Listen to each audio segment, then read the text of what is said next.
O selo Sabedoria Arcana tem a honra de apresentar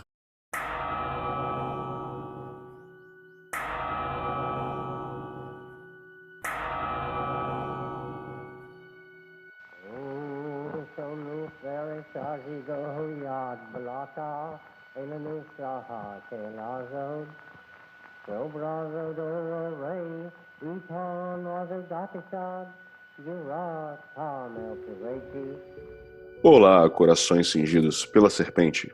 Estamos aqui para gravar mais um episódio de nosso podcast, que é fruto do projeto Sabedoria Arcana, que visa divulgar o conhecimento arcano através de livros, cursos e esse podcast. Aproveite para visitar nosso site www.sabedoriaarcana.com.br e nosso Instagram, @sabedoriaarcana, para acompanhar as novidades. Mais uma vez estamos juntos aqui, eu, Luiz Vieira, meu querido irmão Adílio Jorge Marques. Fala, Luiz. Fala, Lincoln. Tudo bom? Prazer estar com vocês aí novamente, no meio de, mesmo estando o mundo sob uma pandemia, mas estamos aqui firmes e fortes no podcast, tentando sobreviver. Isso aí. E Lincoln Mansur. Saudações fraternais a meus grandes irmãos aí, Luiz Vieira e Adílio, e também a todos os nossos queridos ouvintes aí, isolados, cada um em casa. Fiquem em casa, pelo amor de Deus, lavem a mão e não vão dar mole aí para esse vírus não, né? É verdade. Esse podcast possivelmente vai ser publicado em junho de 2020, acredito eu, e esperamos que até lá essa situação toda já esteja se encaminhando para algum desfecho positivo. Pelo menos é o que todos desejamos e trabalhamos para isso. O nosso tema de hoje é um tema um pouco controverso, que suscita opiniões em alguns momentos radicais, em outros momentos um pouco mais bem dosadas, mas que é justamente a classificação dos caminhos místicos e mágicos que nós temos, tanto os caminhos antigos, né, conhecidos desde antigamente, quanto os trabalhos atuais, feitos através de ordens, grupos, sociedades, associações, seja lá o que for, que é justamente a separação, né, da classificação entre caminhos da mão esquerda e caminhos da mão direita.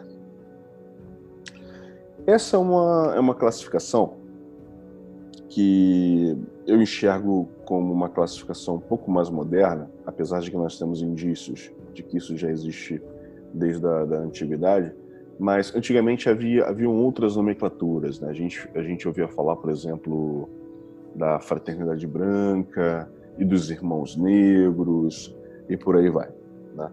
Então é interessante a gente começar a entender essa classificação a partir das suas diferenças e talvez até mesmo em alguns momentos analogias, né? Mas eu acho que a gente pode tentar entender o que caracteriza a diferença ou as diferenças entre os caminhos da mão esquerda e os caminhos da mão direita. E para isso eu abro a palavra para vocês, Adílio e Lincoln, começarem dando o pontapé inicial aí nessa nossa discussão. Eu acho que esse talvez seja o tema mais fluido, né, ou menos definido, que talvez a gente já tenha discutido, né, ou escolhido para ser discutido aqui no podcast, porque o que é mão direita e mão esquerda? O que é o caminho da mão direita e o caminho da mão esquerda, né? Obviamente são conceitos, são classificações que são empregadas por magistas, esoteristas, místicos, seja qual for a faixa de atuação, de acordo com o entendimento de cada um. Se você for buscar até mesmo nos livros de magia clássicos ou na internet, pura e simplesmente dar uma googada aí, for procurar, você vai encontrar várias definições. Então, tem desde coisas mais rasas, como simplesmente classificar que bom, eu não concordo com isso daqui, então isso está do lado de lá. E eu estou do lado de cá, eu sou bom, aquele é o ruim. Tem desde coisas desse tipo, e preconceitos, como, por exemplo, chamar o que é do lado esquerdo necessariamente de ruim, de maléfico, de diabólico, e do lado direito como bonzinho, bonitinho, engravatado. Até mesmo classificações um pouco mais elaboradas, ousadas, que tratam de separar. Eu estou fazendo esse preâmbulo porque eu acho que essa divisão em caminho A e B, esquerdo, direito, branco e negro, isso vem muito da dualidade da mente humana, da necessidade de classificação da mente humana, uma coisa meio maniqueísta de ter que separar a luz das trevas. E não necessariamente o caminho mágico é isso. Existem nuances entre o branco e o negro, até mesmo o caminho do meio, se a gente for pensar em Cabala, né? Pilar da direita, pilar da esquerda, pilar do meio. Existem nuances ali que fazem com que essa temática seja bem complexa de ser discutida, né? Eu, particularmente, né, vejo que a classificação mais comum, que, pelo menos nas minhas pesquisas, nas leituras ao longo da vida eu encontrei, é separar o caminho da mão esquerda, normalmente como associado a todas as tradições. Não concordo com isso, estou dizendo o que eu encontrei. As tradições que trabalham com poesia, magia sexual, como necessariamente trabalhos que são do lado esquerdo, né, que são aqueles que peitam o status quo, né, que vão de encontro à cultura dominante, que são automaticamente classificados como à parte, e que enfrentam as religiões, todos os sistemas que enfrentam as religiões são classificados como negros ou à esquerda. Por exemplo, a maçonaria, quando é vista pela Igreja Católica, é colocada nesse rol, vamos dizer assim, né? Quando você compara a maçonaria com uma outra tradição, o rosacrucianismo, obviamente isso pula para o lado, entre aspas, direito. Então depende do referencial, como na física é colocado, né? Existe a classificação cabalística também, o pilar da direita, o pilar da esquerda, né, e o pilar do meio, né? E aí vai depender muito de que visão cabalística você tem também, né? Se você vai olhar a árvore de frente, né, como a humanidade já manifestada aqui, você vai olhar como a Adam Kadmon, que olhando o arquétipo olhando de lá para cá, né, aí o lado direito inverte com o esquerdo. Para quem é cabalista, a gente vai ter um podcast sobre cabala, vocês ouvindo vão entender um pouco melhor isso. Eu basicamente vou resumir a minha visão. Eu acho que tudo aquilo que eleva, se a gente quiser fazer uma classificação, tudo aquilo que eleva a humanidade, eleva o espírito humano e traz o bem ao próximo, deve ser classificado de uma maneira, se quiser chamar de mão direita, pode ser. Ainda acho um pouco limitante essa classificação, direita e esquerda. E todo aquele trabalho que vai fazer mal ao próximo, que vai vampirizar, vai destituir das características, né, da evolução alguém ou alguma tradição ou algum grupamento, alguma ordem, eu classificaria no caminho oposto. Existem tradições que trabalham com ambos os lados. Alguns chamam de caminho cinza, etc. Mas, assim, eu tentei dar uma opinião geral e, ao mesmo tempo, colocar a minha visão para algo que é um pouco complexo, ao meu ver. Desculpa aí, Lincoln, acho que eu comecei a falar um pouquinho antes e te interrompi aí. Não, tudo bem, tranquilo. O que eu queria dizer, primeiro, começar só pontuando que essa ideia de... Há um certo preconceito também com essa visão, né, de dizer que tudo que é da mão esquerda é algo mais negativo, porque também vem daquela visão medieval de que a mão direita era a mão da destra e a esquerda era sinistra. Então você tinha que forçar todo mundo a usar somente a mão direita e tudo mais. E para começar assim, numa visão mais... tentar entender a raiz da coisa, do que seria direita e direita, né? Aí seria via sinistra, via dextra, dentro dessa dicotomia aí das filosofias da tradição esotérica ocidental aí, né? Claro que anterior a essa categorização como caminho da mão esquerda, caminho da mão direita, a gente tinha aí, né, outras formas de categorizá-la, como aquela, você próprio mesmo colocou a magia branca, magia negra, magia cinza, etc. e tal. A ideia desse termo, né, de caminho da mão esquerda, caminho da mão direita, há quem diga, não sei se é pertinente a classificação, que essa categorização foi feita inicialmente pela Blavatsky, né, para poder diferenciar certos tipos de trabalho, sendo que da mão esquerda, a via sinistra que eles falam, seriam todo e qualquer trabalho numa tradição esotérica que vai trabalhar com princípios éticos ligados ao individualismo, a tudo que é voltado para o eu. É aquele lance, eu quero me iluminar, mas a qualquer custo, e que se lasque o resto da humanidade, né? O importante sou eu. E aí, se a gente for analisar, por exemplo, uma parte do satanismo mais levado a sério, como o caso do LaVey, por exemplo, ele está dentro dessa categorização de mão esquerda, porque não é que trata de uma adoração a um deus, a um diabo, coisa assim, a um satã, como o princípio do mal e tudo mais, mas sim é o princípio básico da sua iluminação individual a qualquer custo, e é indivíduo, não é grupo. E aí entra aquele lance, né, até da ideia mitológica do Prometeus, do próprio Lúcifer, né, o luciferianismo, como aquela questão da iluminação individual e que se lasque todo o resto. Então, isso seria mais ou menos o que seria categorizado o caminho da mão esquerda. Enquanto o caminho da mão direita, isso estou falando a meu ver, né, e é o que eu vejo por aí, tal, de forma geral, seria todo aquele trabalho que é mais voltado para o coletivo, em benefício da coletividade, da iluminação geral de todas as pessoas, da evolução em um plano mais abrangente do que só o eu.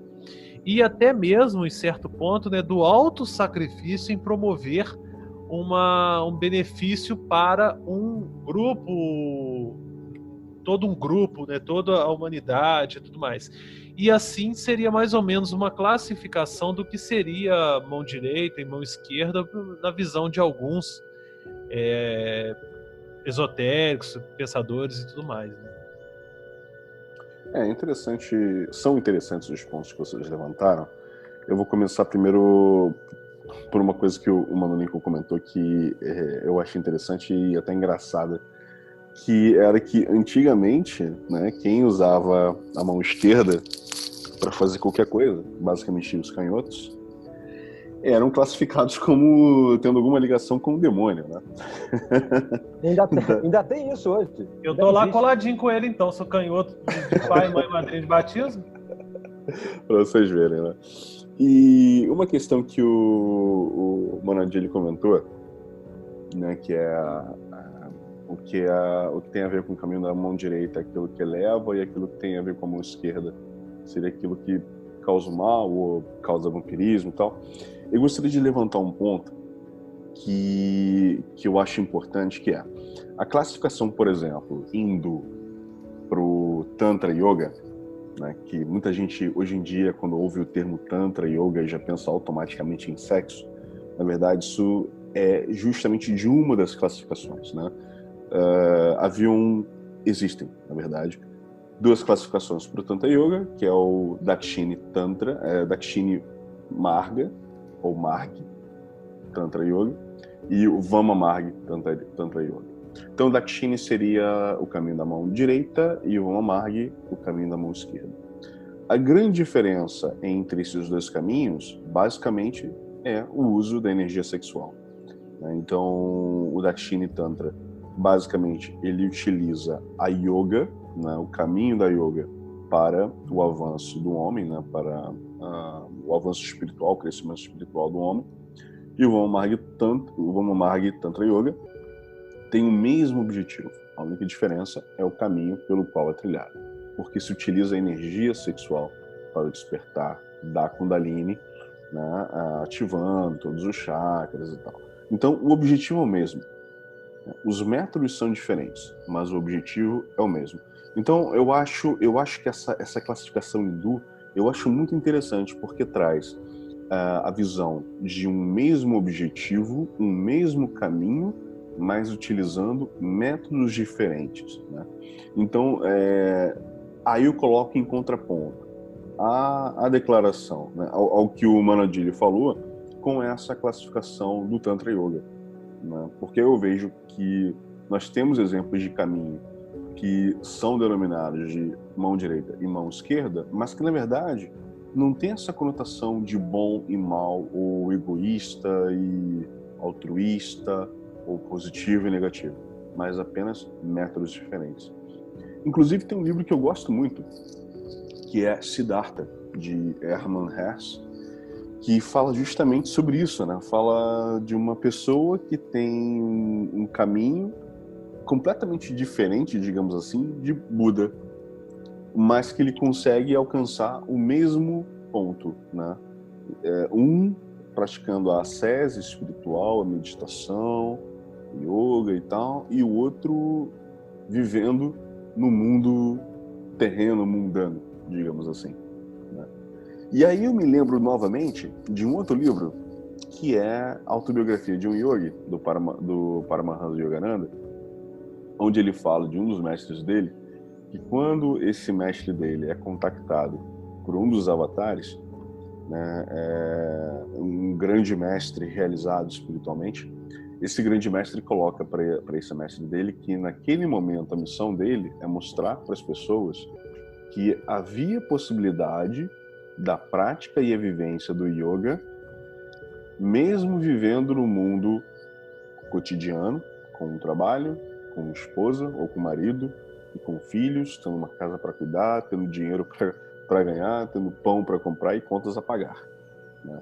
Então eu acho que essa classificação também se encaixa no caminho da mão esquerda e no caminho da mão direita, digamos assim, né? Onde você tem a ascese, o caminho da ascese espiritual, e o outro você tem o caminho do homem da terra, digamos assim, onde você mantém a tua vida cotidiana, você não abre mão de nada disso, né? Mas continua com o teu caminho espiritual. Inclusive é mais difícil, né? Mas ainda assim é possível a consecução.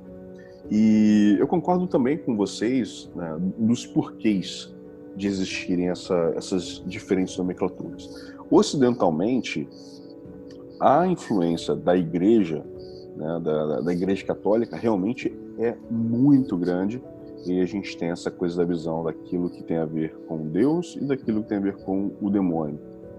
Enquanto que nas tradições orientais, a visão é completamente diferente, né? Não existe julgamento, né?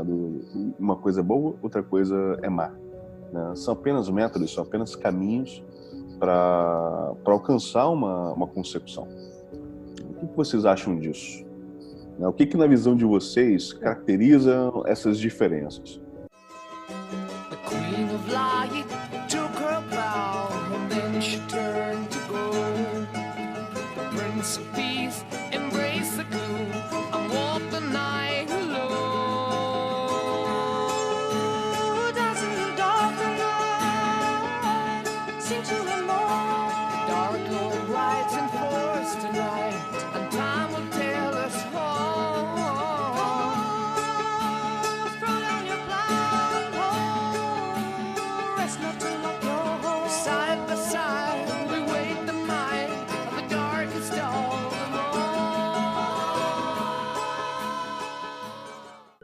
Deixa eu só dar um pitaco antes de você terminar essa fala, porque você falou um negócio aí que me chamou a atenção. Você falando a questão de que a pessoa que permanece na vida cotidiana dela e que ela teria sua vida cotidiana, mas ainda assim tinha um avançar no ponto espiritual e tudo mais, seria da mão esquerda, e aquele que pratica uma ascese seria da mão direita. Mas eu já discordo um pouco disso, porque dessa forma a pessoa poderia fazer, por exemplo, participar de alguns trabalhos que são tradicionalmente vistos como mão direita, e por ela simplesmente ter uma vida mundana de ter família, ter tudo, não largar tudo, ela já estaria categorizada trabalho na mão esquerda, então é nesse ponto aí que eu achei um pouco, digamos, problemático na sua fala, mas é só um pitaco mesmo no que você disse aí. Então vou só complementar isso aí que você comentou, né? Que na verdade essa não é a minha visão. Essa é a visão de vários caminhos orientais. Então assim, a gente vê essas diferenças, por exemplo, no caminho do yoga, como eu falei da história do mestre do Paramahansa Yogananda, né? Isso não é uma opinião minha, isso é uma colocação a deles, isso é uma coisa que existe na visão deles. Entendeu? Ah, sim, é porque eu li. Essa não é a visão ocidental. Essa é a grande diferença entre a visão ocidental e a visão oriental, né? É porque eu cheguei a ler esses livros até muito tempo, até o Siddhartha eu li mais de uma vez, eu adoro aquele livro, o Autobiografia de um Yogi eu li uma vez, mas já tem um tempinho, então eu fiquei nessa dúvida aí do que você disse. Deixar claro que quando eu falei da questão de separação que existe entre, por exemplo, uma classificação, se determinado método usa magia sexual, e seria classificado como mão esquerda, e quem não usa, né, automaticamente como mão direita, eu até discordei disso. Só para esclarecer que eu acho que isso é muito simplista, como a maior parte das classificações, na minha opinião, são muito simplistas. Tá? E aí eu concordo com o que o irmão Luiz falou, né? E aí eu vou dar um exemplo também, para tentar entrar pelo que eu peguei vocês falando aí e que eu coloquei no início. Tem uma espécie de clã tibetano chamado Dag, que trabalha com tantrismo, mas usa a energia do tantra,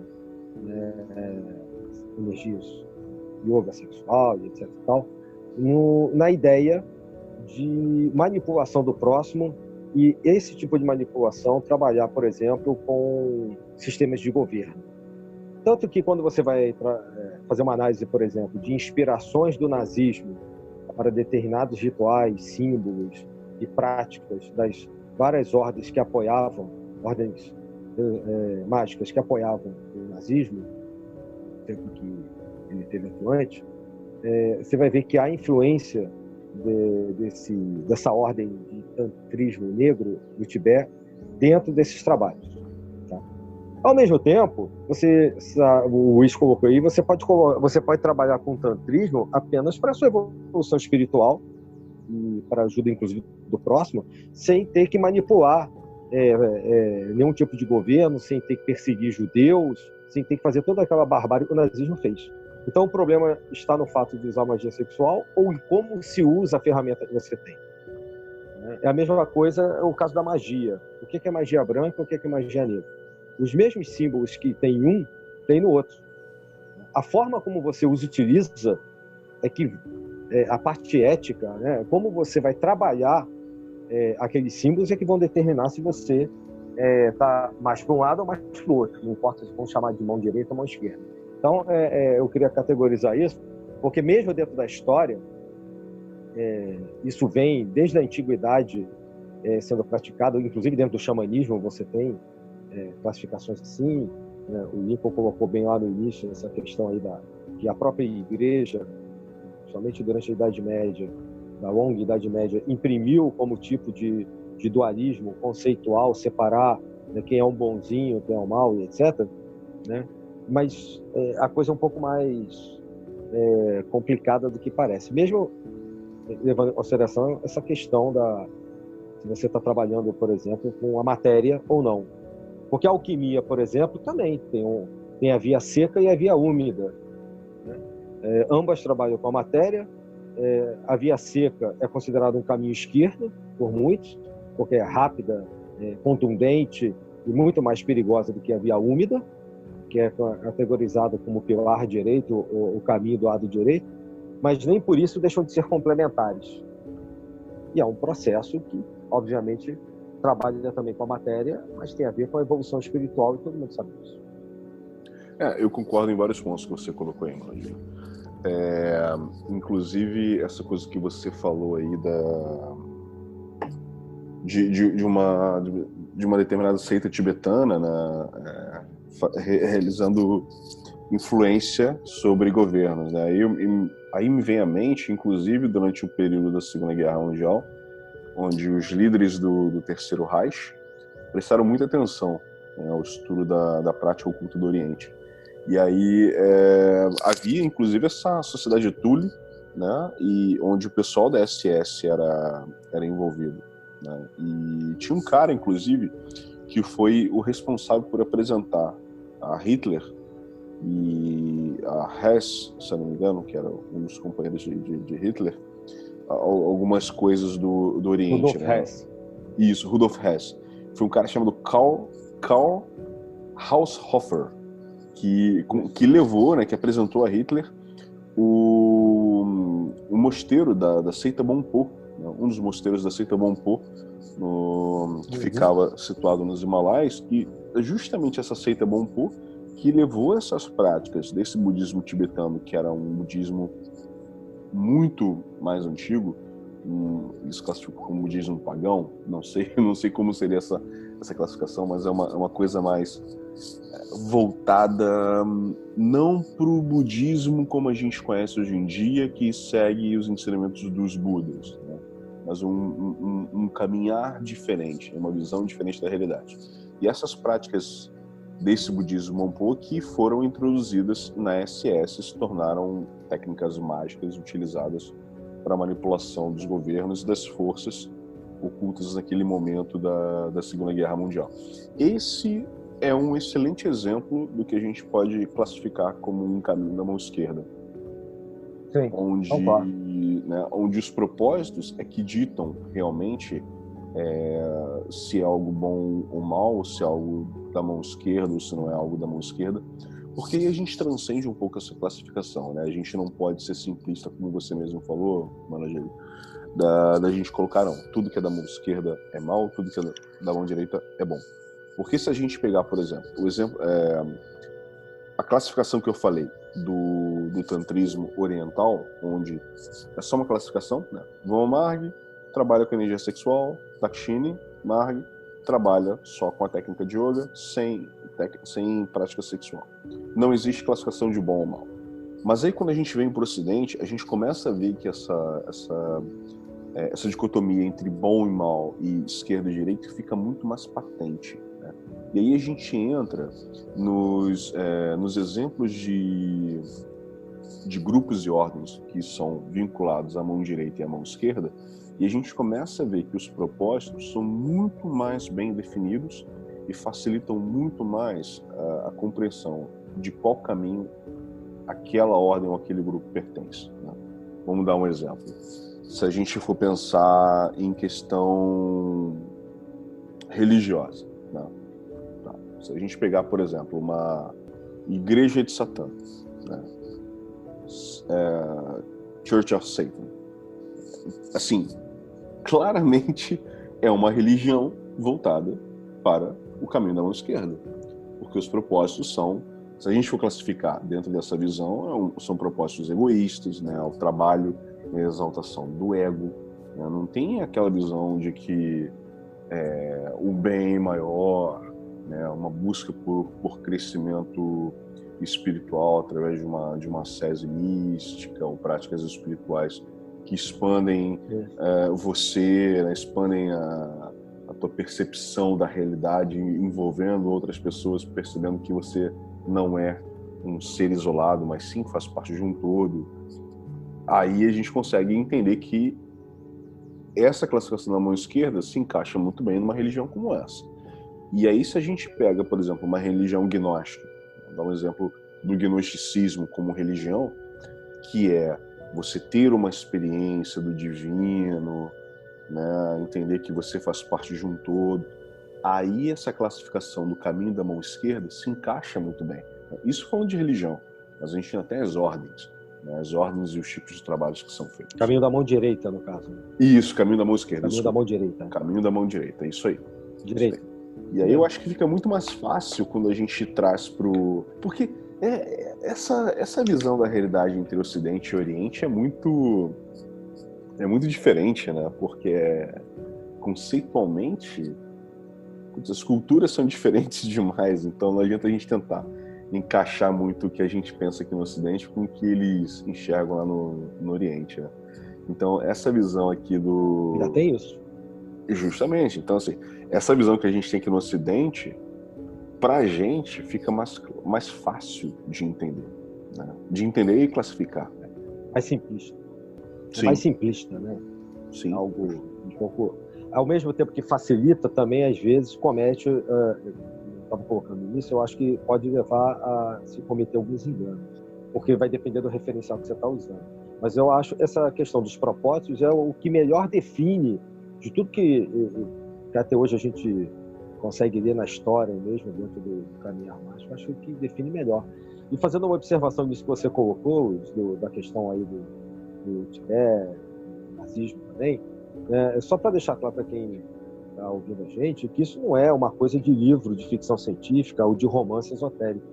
Existem filmes sobre isso, documentos que falam das expedições nazistas nos anos 30 ao Tibete, inclusive com medições do tamanho do crânio, altura, etc., e foram usadas como referências em várias organizações que estiveram, principalmente após 1933, apoiando toda aquela maluquice do nazismo.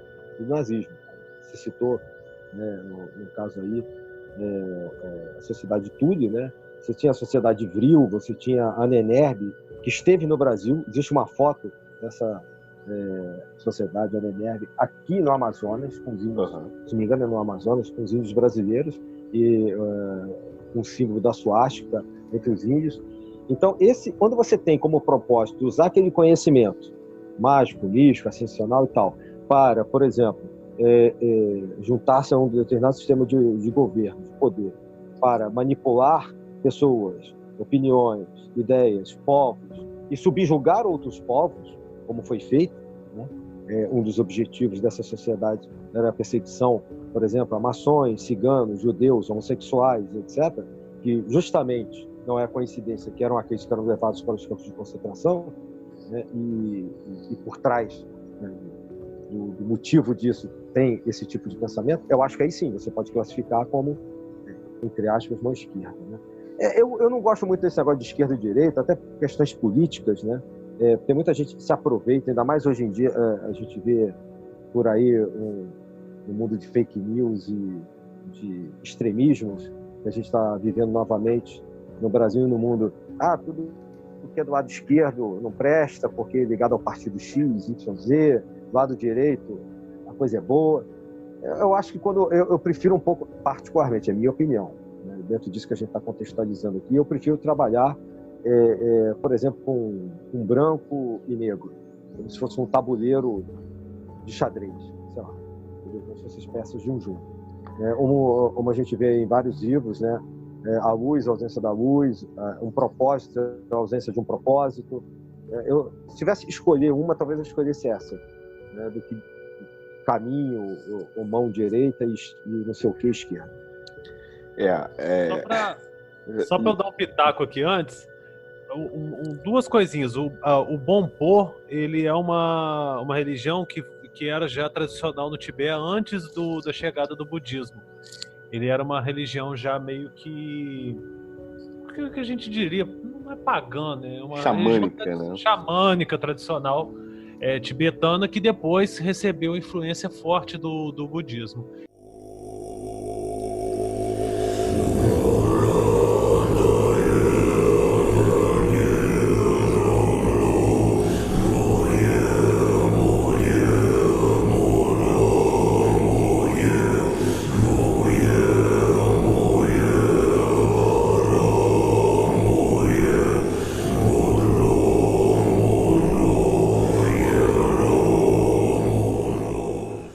E a outra questão do nazismo também, que eu gostaria de chamar a atenção, é que até mesmo essa ideia do povo ariano seria, né, uma deturpação das ideias de que o povo ariano, que seria ali daquela região que é da Índia também, eles seriam descendentes dos Atlantes, que se instalaram naquela região ali antes da afundamento da Atlântida. E o nazismo acreditava, né, que esse povo ariano saiu daquela região ali da Índia, foi para a Europa e passou por aquele processo, né, de adaptação ao meio e com isso, né, embranquecimento por conta do clima frio, adaptação àquele clima frio, etc. e tal. E que seria esse caso o auge da civilização humana, né, apropriando-se de uma deturpação do darwinismo social e tudo mais aí para chegar onde chegou, né, nessa defesa da superioridade. Isso é uma cópia da Blavatsky. Eles copiaram isso diretamente da Blavatsky. Foi uma deturpação direta das ideias da Blavatsky. Quando ela fala das raças, né, das 5 raças, onde a 5ª raça é a raça ariana e seria a raça, né, que estaríamos nós hoje vivendo, já na época dela, no século XIX, eles pegam aquilo e distorcem, como fazem com obras do René Guénon também, né? E, obviamente, aquilo a gente está falando. Eles pegam, por exemplo, o Tantra, eles pegam os movimentos budistas, meditativos, mágicos, templários, da cavalaria, etc., e pegam aquilo e distorcem, né? Ou seja, mudam, invertem, eu chamo de distorce assim, inverte o propósito. Essa inversão é que, na minha visão, é levar para outro caminho, né? Leva para outro objetivo. Exatamente. É só mesmo para poder pontuar esses nuances aí da história. E, inclusive, até recomendo quem tiver interesse de procura na internet um ritual de sepultamento entre os tibetanos, que é interessante também. E, inclusive, até esse ritual Bonpo, eles têm aqueles crânios todos entalhados também para os rituais religiosos dele. É interessante um pouco mais quem quiser aprofundar um pouco mais na cultura deles aí. Aproveitando os pontos que vocês levantaram, né, eu concordo com o Adílio que a gente tem que tomar muito cuidado, principalmente nesses tempos de extremismos no Brasil, senão é como falar que todo mundo que é esquerdista no Brasil faz parte da Igreja de Satã. Né? Exatamente. A gente precisa tomar cuidado com isso. Não isso. Já é vermelho, né? Justamente. Já tá todo mundo vestido de vermelho, então tá fantasiado de capeta. Vamos dizer que a bandeira é vermelha porque é manchada com o sangue das crianças sacrificadas nos rituais, né? Então, é muito complicado. Justamente, a gente realmente precisa tomar cuidado com isso, né? Mas eu confesso que eu tenho uma resistência muito grande nessa visão de branco e preto no que diz respeito de que aquilo que é preto ou da mão esquerda é a ausência de luz e o que é branco é a presença de luz. Porque se a gente pega, por exemplo, o cristianismo, né? O cristianismo teoricamente seria considerado um caminho da mão direita, né? E aí a gente pega situações como há controvérsias. Então, sociedade como a Igreja Católica, por exemplo, e a gente pega grupos lá dentro como Opus Dei. Certamente eles se classificariam como um caminho da mão direita e um grupo voltado para a luz. E a gente sabe que, na verdade, não funciona dessa forma. Eles vão dizer que o Papa Francisco é do capeta. Justamente. Não precisa ir longe. Isso aí a gente vê aqui no Brasil em certos grupos aí da Igreja Católica. Eu não vou mencionar nomes para não ficar chato, né? Mas a gente vê aí diretamente aí algumas seitas católicas aí dentro. Recomendo até que quem quiser se aprofundar um pouquinho mais nisso aí, procure, não nesse assunto provavelmente dito, mas toda essa parte da Igreja Católica, o livro negro do cristianismo. Vale a pena ler. Sim. É bom realmente. Muito polêmico. Muito bom. Então eu acho que a gente consegue encontrar, tanto nos caminhos ditos da mão esquerda, quanto nos caminhos ditos da mão direita, né, as seguintes situações. Caminhos que buscam o avanço espiritual e caminhos que buscam o desenvolvimento egóico ou propósitos egoístas. Isso em ambos os tipos de caminhos, né? E aí a gente acaba tendo uma ampliação dessas classificações. É onde a gente vê que não tem como a gente usar branco e preto para mão esquerda e mão direita. Na verdade, a gente tem branco e preto nos caminhos da mão direita e branco e preto nos caminhos da mão esquerda, né? Nos dois lados. Justamente nos dois lados. Porque depende do referencial. É igual a física. Depende em referência a que você está se comparando ou comparando o outro. Referencial e propósito. Principalmente, Referencial e propósito. e principalmente o que eu acho interessante é essa categorização de indivíduo e coletivo num sentido melhor do que, numa forma de categorizar melhor do que como uma coisa assim que leva para o mal e para o bem e etc e tal. Porque mal e bem, como o próprio Nietzsche já colocou, é relativo. Isso aí é a sociedade que colocou como valores impostos para aquela determinada, que seria melhor para aquela determinada população e tudo mais. Mas quando a gente trabalha nesse referencial de valorizar o eu, o individualismo, o egoísmo, o ego e tudo mais, ser um caminho de um lado e o que favorece o coletivo do outro, aí sim eu acho que fica melhor categorizado nesse ponto. Claro, claro, até porque isso também vai mudar de referencial de acordo com a época, né? Até um século e meio atrás a escravidão era aceita e era apoiada por grandes religiões. Pois né? E assim, religiões que falavam da busca de Deus, né? A busca do amor ao próximo, né? Então, isso que diziam que os povos nativos não tinham alma, né? Isso. Exatamente. E se apoiavam nisso para poder, não só nisso, mas também, por exemplo, naquela questão da maldição de Deus aos povos, aos filhos de Noé, algum filho lá de Noé, e assim defende a escravidão baseado em umas ideias dessa. Né? Verdade. Exatamente. Não é à toa essas questões éticas são fundamentais. Sim. Não tem como referir. Não é à toa que a gente ainda vê fundamentalistas hoje em dia falando de quilombolas com peso de arroba.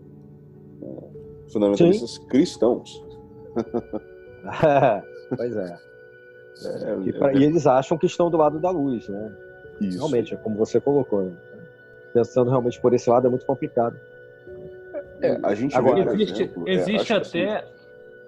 existe até uma literatura, eu não lembro agora exatamente qual livro que eu vi isso, que analisa a questão entre os próprios nazistas, que eles faziam rituais mágicos acreditando que exatamente estavam numa batalha de luz contra as trevas e que eles estavam do lado da luz e que as trevas representariam, por exemplo, a Grã-Bretanha.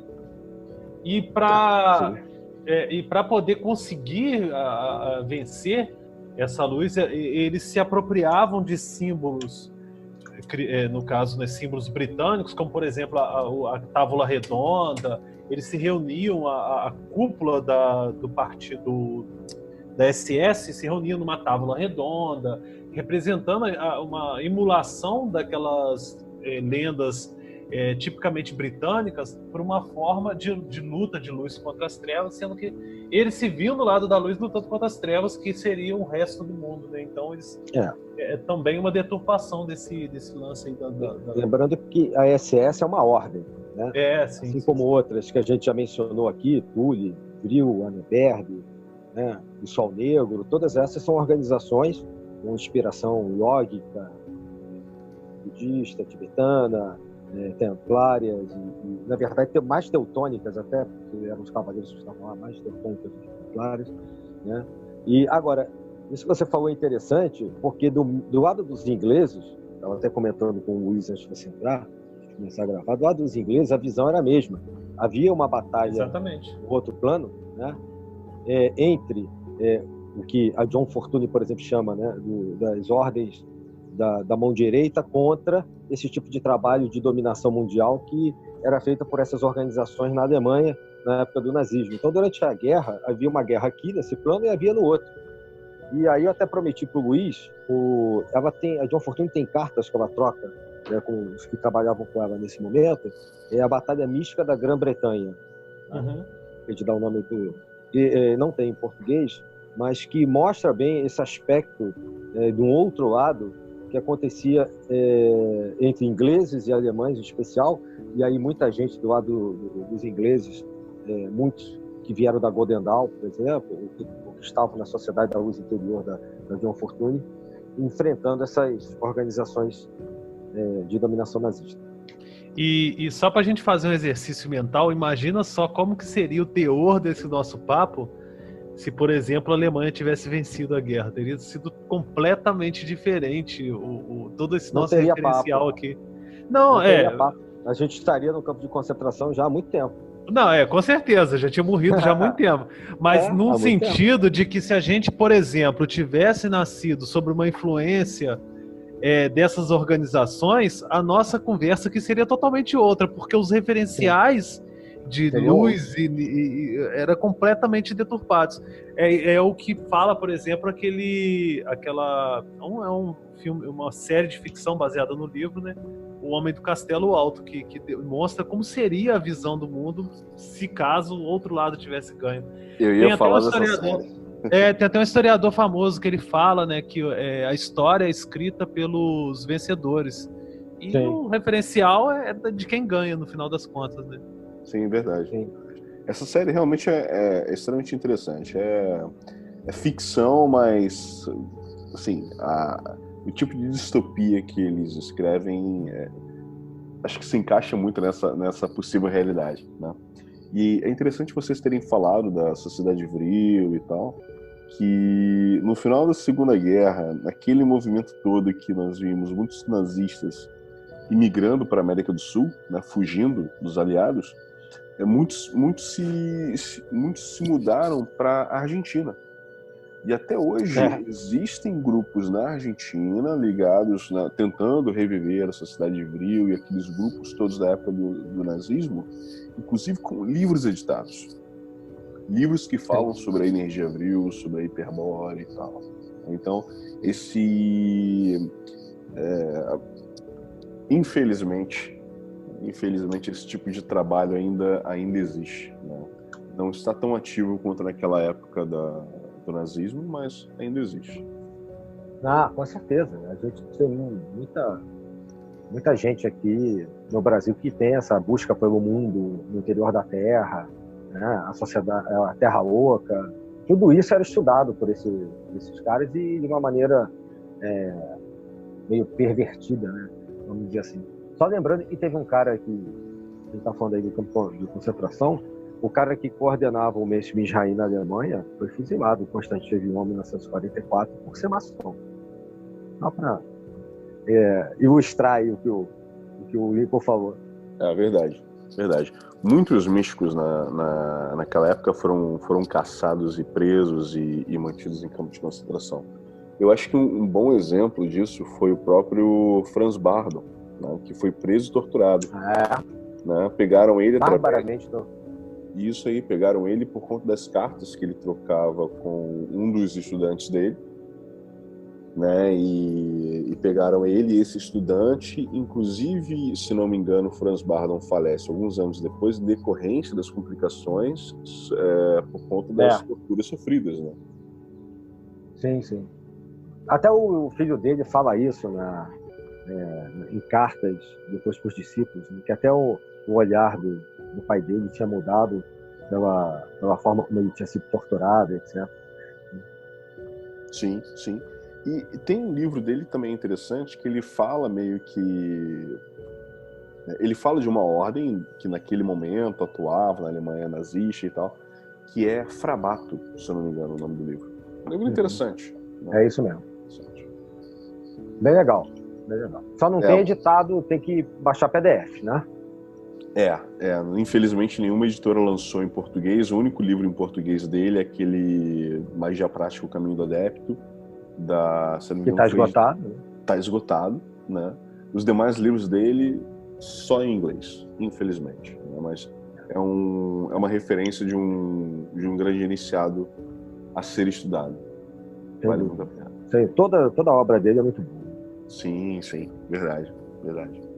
E voltando a esse aspecto no caminho da mão direita e mão esquerda e tal, eu gostaria também de traçar um outro paralelo entre duas grandes religiões, quer dizer, não tão grandes assim, não. Uma delas é uma grande religião, que é o cristianismo, e principalmente a situação atual no Brasil, onde a gente vê que o protestantismo ele tem tido uma proeminência muito maior do que o catolicismo, e a gente começa a ver atitudes vindas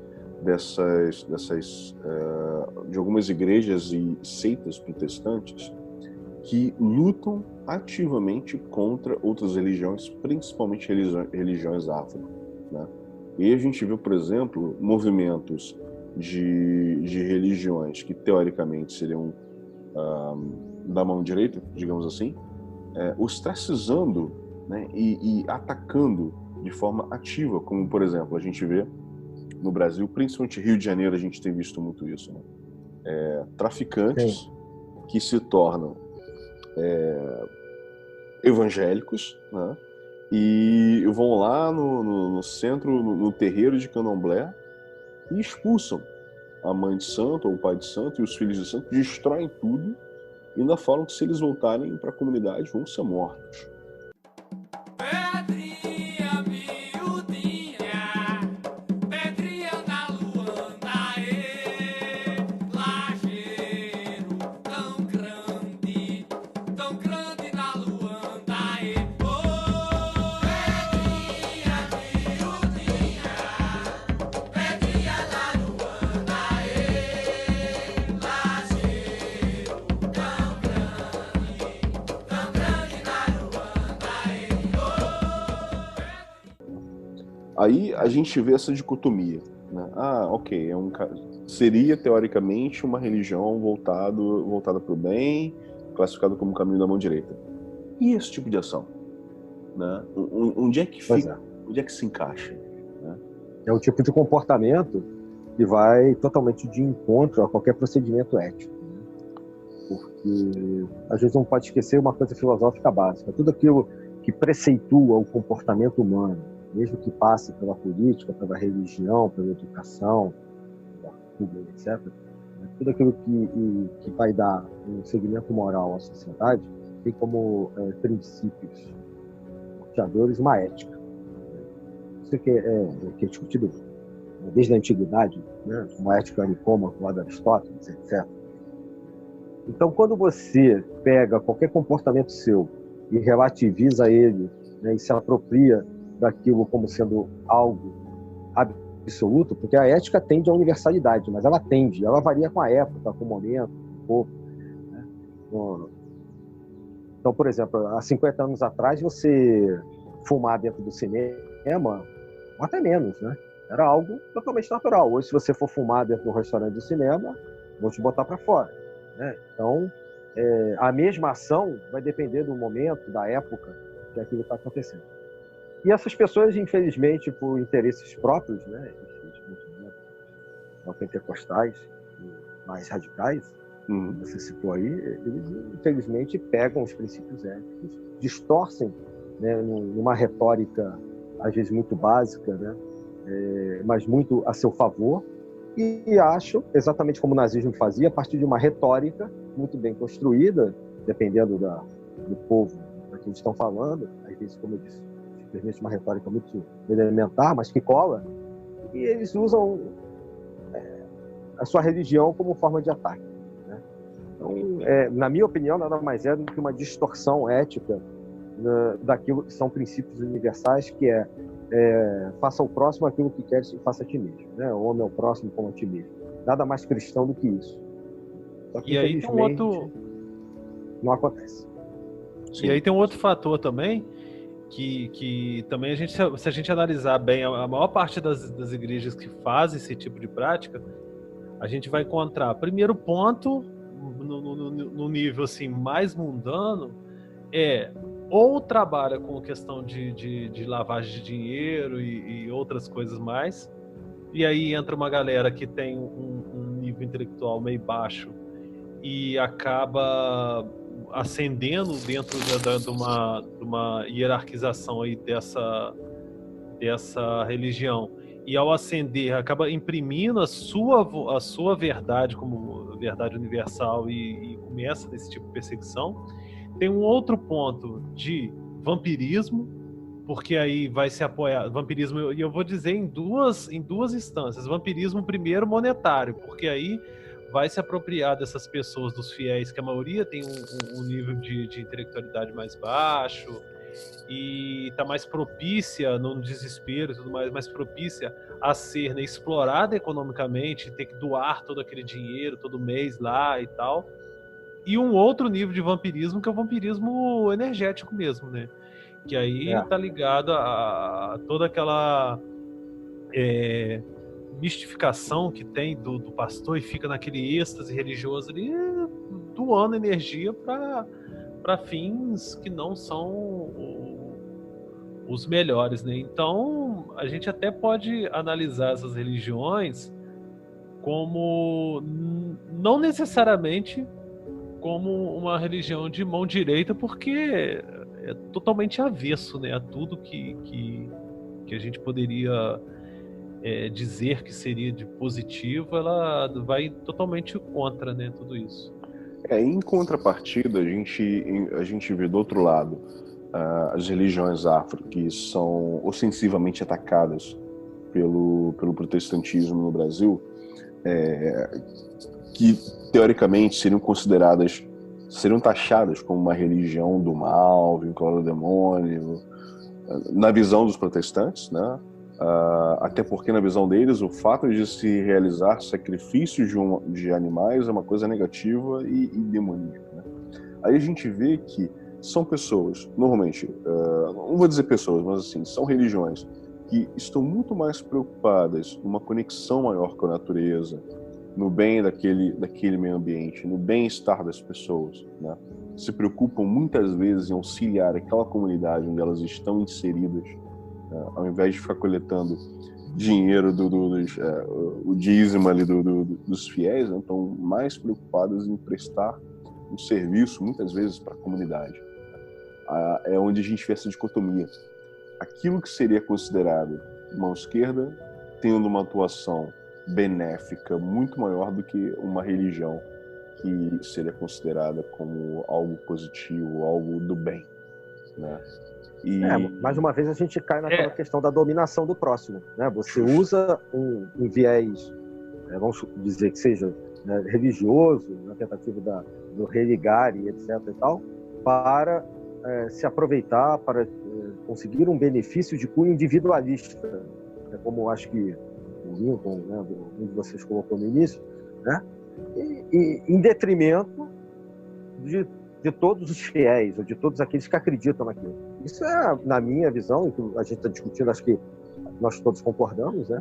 É uma classificação, é um fácil. Aí eu acho que sim, por comparação do que seria, vamos dizer assim, o caminho da mão esquerda, né? É aquele velho debate que teve, acho que no programa da Luciana Gimenez, não sei, entre o Toninho do Diabo e o Henrique Cristo, né? No qual o Toninho do Diabo lá com uma... Mas é sério, cara, o Toninho do Diabo, que seria o representante de Satã na Terra e tudo mais, o Papa do Diabo e tudo mais, com um trabalho social, tirava o morador de rua da rua, distribuía cesta básica, uma porrada de gente que tinha envolvimento com droga, ele foi lá, resgatou, fez tratamento e tudo mais.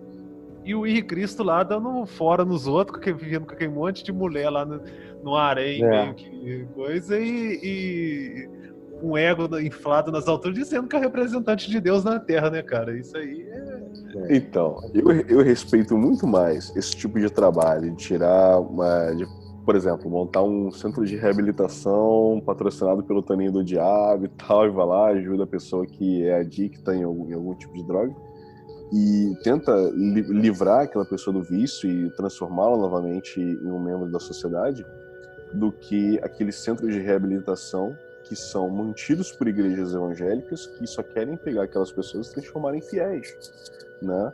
E botar elas para falar dentro do ônibus que elas foram salvas das drogas pela igreja tal, né? Então, acho que a gente novamente, né, entra naquele loop infinito, um propósito que é o que dita realmente a natureza do caminho. E não vão nem entrar na seara do tal da cura gay que ele supostamente fala aí, porque senão também vai dar pano pra manga também, né? Justamente.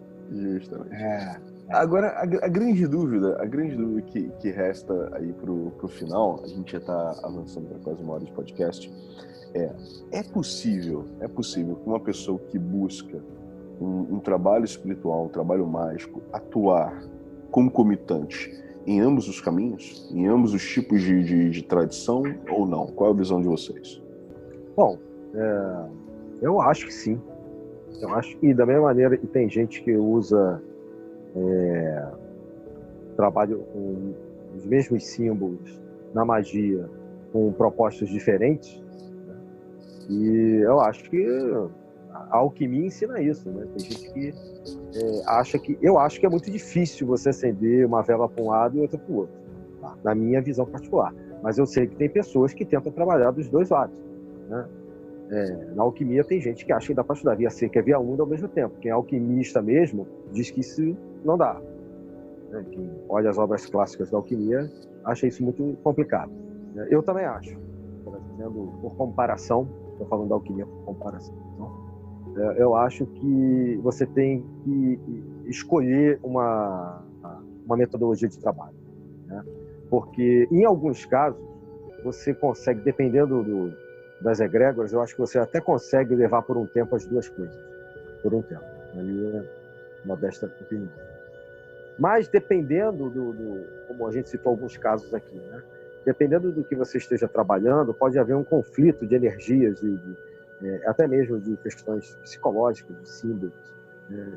Que podem afetar o seu psiquismo de uma maneira tal que isso pode trazer mais malefícios a si e ao próximo do que benefícios. Então, em resumo, eu acho que tem gente que faz isso, então é possível, respondendo a pergunta. Eu só não acho que seja a melhor proposta para uma vida toda, a longo prazo. Eu acho que em algum momento se realmente você busca uma consecução, você vai ter que, em algum momento do trajeto, se definir, né? É como se você estivesse olhando para a árvore da vida, na hora da cabala, né? Já que a gente está trabalhando sem imagem, só para quem está ouvindo, tentar imaginar, né? E a gente já, nessa altura do campeonato, já vai ter colocado no ar o podcast sobre cabala, que a gente já falou aqui. Você tem o caminho do meio e tem o caminho da esquerda à direita, né? Você pode, em algum momento, ir zigue-zagueando por ali. Mas onde você encontra o equilíbrio é no pilar do meio, tá? Seja em Tíferes, ou seja para pular o abismo, ou seja em Keter, no pilar do meio, né, no equilíbrio, você vai encontrar talvez uma maior estabilidade, tá? Então, eu acho que em algum momento você tem que se posicionar. Eu acho também meio complicado a gente chegar a uma resposta objetiva dessa questão, mesmo porque a gente cai também na outra questão, afinal de contas, né? A partir de qual paradigma que a gente vai falar que se dá para trabalhar nos dois lados? Ou seja, é a partir do individualismo e do coletivismo? É a partir da ideia de algo mais maléfico, mais terreno e outro mais espiritual? É a partir da ideia de um asceticismo, uma ideia de asceticismo e o outro mais mundanismo? Então, é meio até complicado a gente tentar responder essa resposta, ter uma resposta para isso, né? Partindo até mesmo da questão dos paradigmas em si.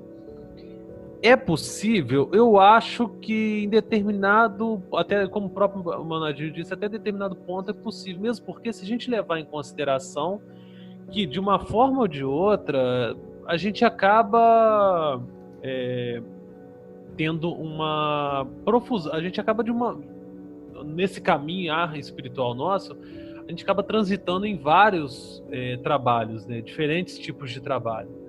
Claro, naturalmente, a gente tem uma tendência maior a inclinar para os trabalhos de um lado ou inclinar para os trabalhos de outro. E eu acho que é aí que determina a situação. Porque você, naturalmente, a sua própria inclinação já vai te levando para os caminhos mais, né, voltados para um lado ou para o outro. Qual que é o correto? Qual que é o melhor? Isso aí é individual, isso aí cada um que tem que responder por si só, né?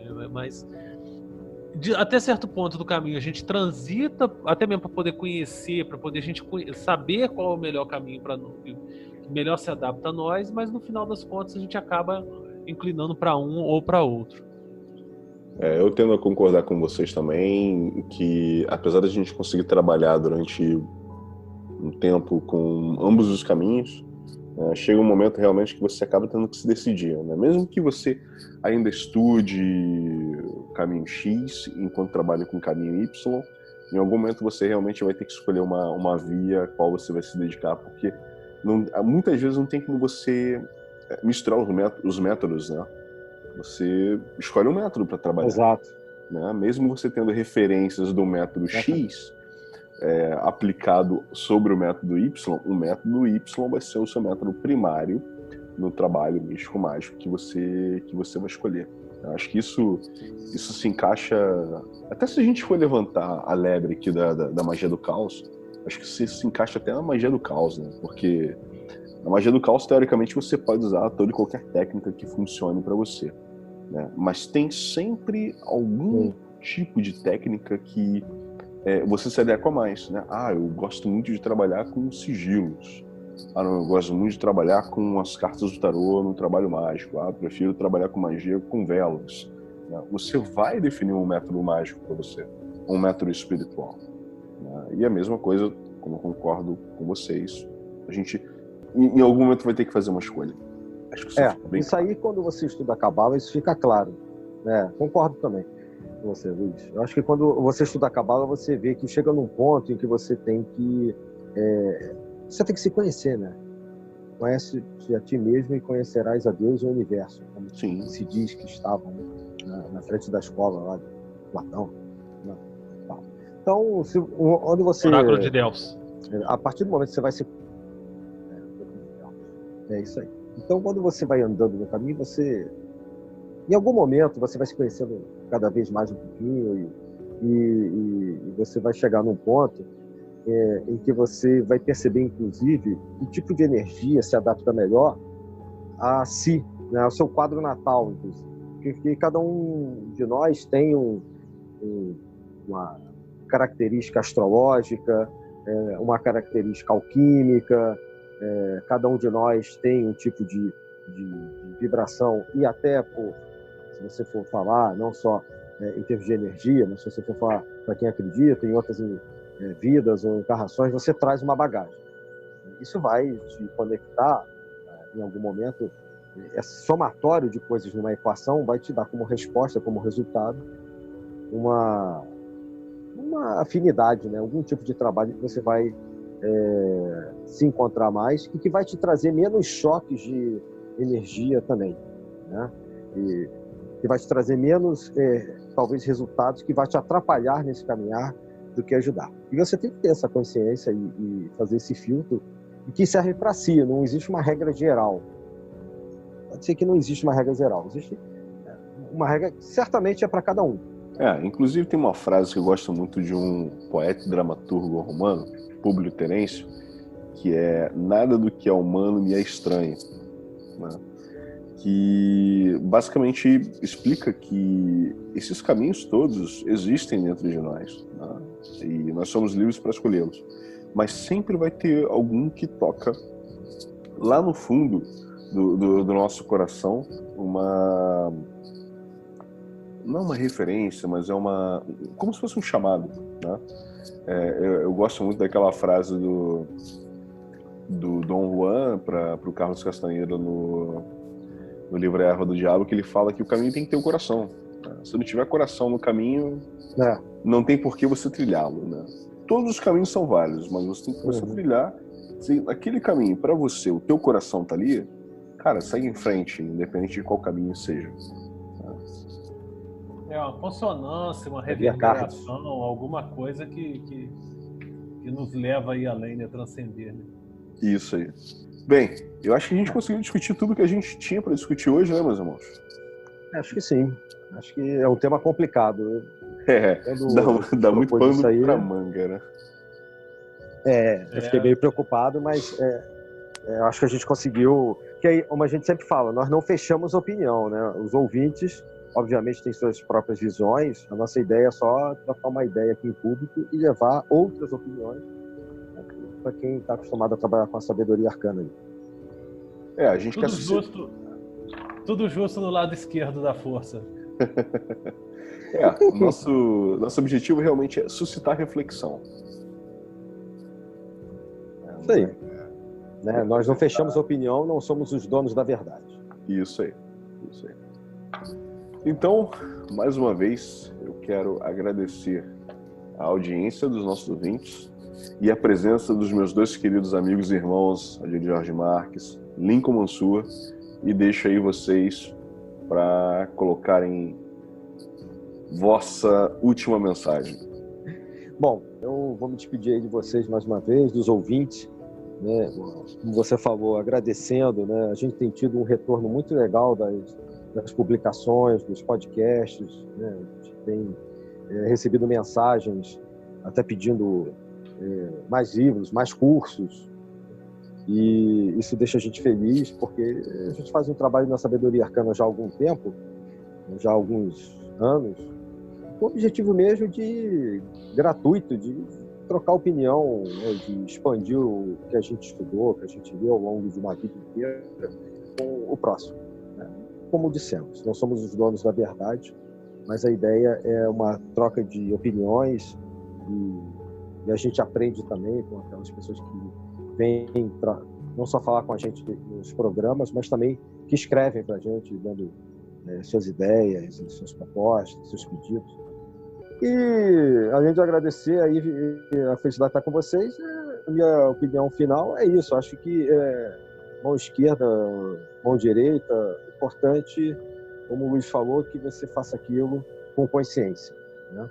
E que você estude bastante antes de entrar e escolher qualquer coisa, você saiba quais são os resultados daquilo, onde você quer chegar. Começo, meio e fim na magia é essencial. Você não saber onde vai chegar, isso pode servir para uma equação matemática que você não sabe resolver.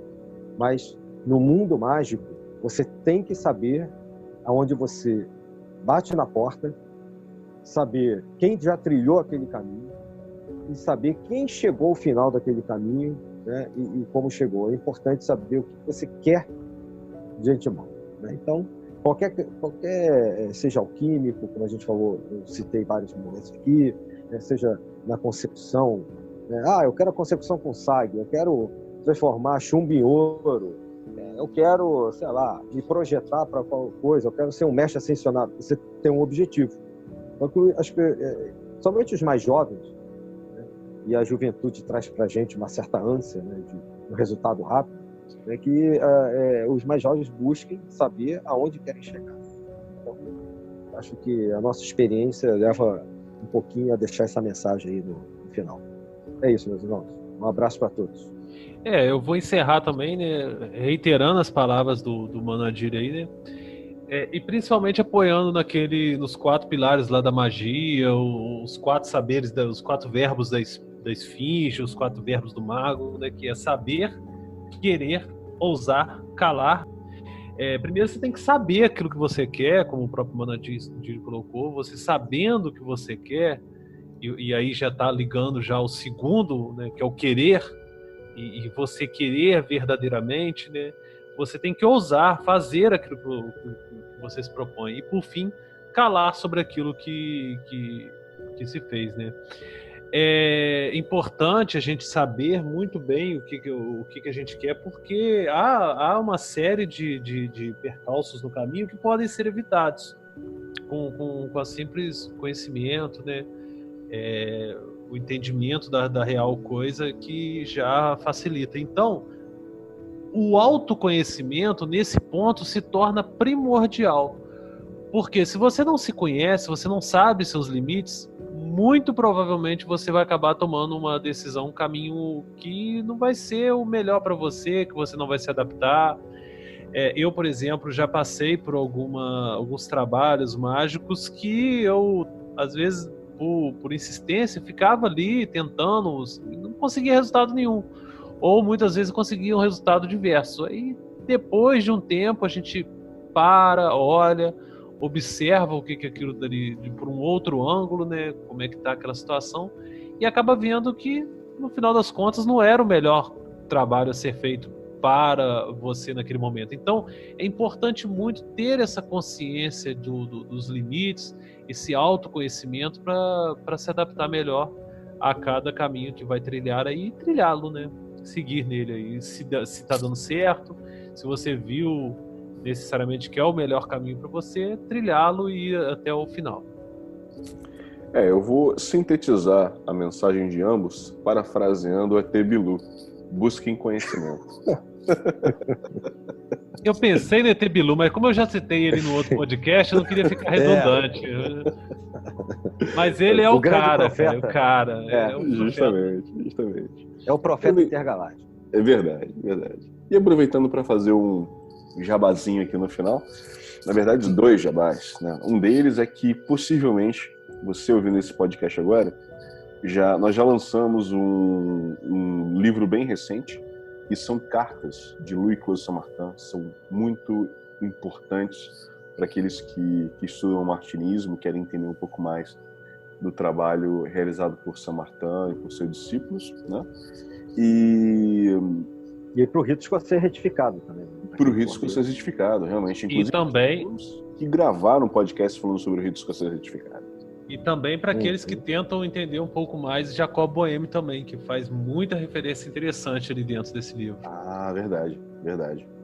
E o segundo jabá é que nós estamos trabalhando com afinco para lançarmos esse ano o segundo volume do Magic Without Tears, o Magic Sem Lágrimas, pela primeira vez em português. O primeiro volume já está lá disponível e em breve aí lançaremos o segundo volume, se já não lançamos, né?